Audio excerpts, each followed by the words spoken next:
Siamo con il sindaco di Butera, Filippo Balbo, siamo venuti a trovarlo perché proprio ieri è uscita questa interessante notizia di un ritrovamento di una zona archeologica di oltre 2 ettari a pochi chilometri qui dal comune di Butera. Ecco, ma parliamo con il sindaco che ci spiegherà meglio come si è arrivati a questo ritrovamento.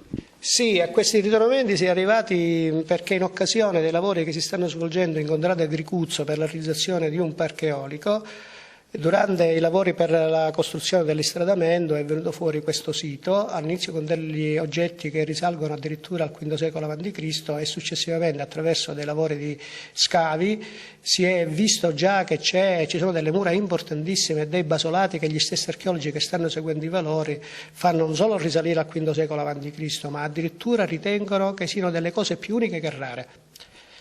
Il ritrovamento è stato trovato in quanto ci sono dei lavori, no? Sì, ci sono questi lavori per la realizzazione del parco eolico nella stessa contrada.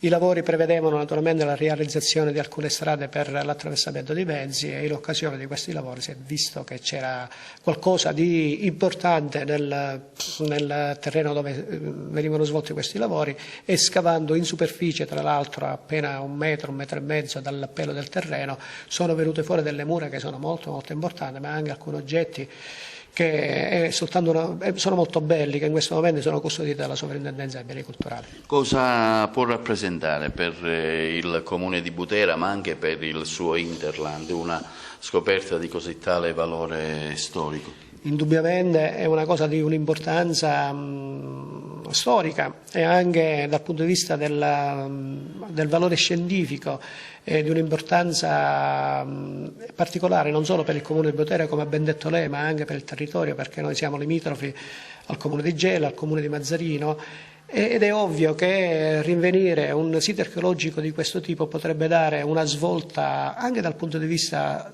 dell'economicità economica per il nostro territorio tutto. Lei chiede maggiore supporto per continuare gli scavi, no? Sicuramente sì.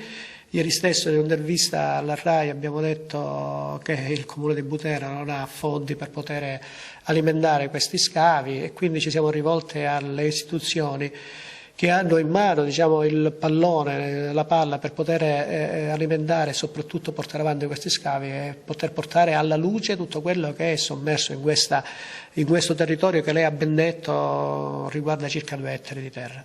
Lei è sindaco da poco, da circa 6 mesi, a giugno è stato eletto. Che comune ha trovato e quali sono le problematiche maggiori che vive appunto l'amministrazione attiva del comune di Butera? Io mi sono insediato nel giugno scorso in occasione delle amministrative che si sono svolte l'11 giugno. Abbiamo trovato un comune dal punto di vista economico-finanziario purtroppo disastrato, ma come credo tantissimi comuni della Sicilia. Stiamo sopportando il peso di un contenzioso, di tanti contenziosi che nelle scorse amministrazioni si sono portati avanti.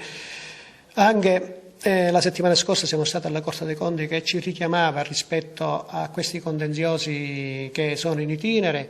Dobbiamo sopportare il peso di tante sentenze negative per le ende che stiamo sopportando e stiamo cercando di mettere una pezza per evitare quello che è il fine ultimo del dissesto finanziario, che sarebbe una lettura per tutta la comunità. Cosa vi aspettate dall'offerta turistica? Butera offre tantissime belle cose. Butera è un bellissimo borgo che ha una valenza storica di tipo arabo-normanna, perché sono stati gli arabi e i normanni che hanno dato l'ultimo segno, diciamo, del loro passaggio, ma non dobbiamo dimenticare che ci sono dei reperti che risalgono al periodo ellenico, non ultima la necropoli che abbiamo nella parte bassa della città, la nostra torre e le 7 chiese che sono 7 chiese bellissime.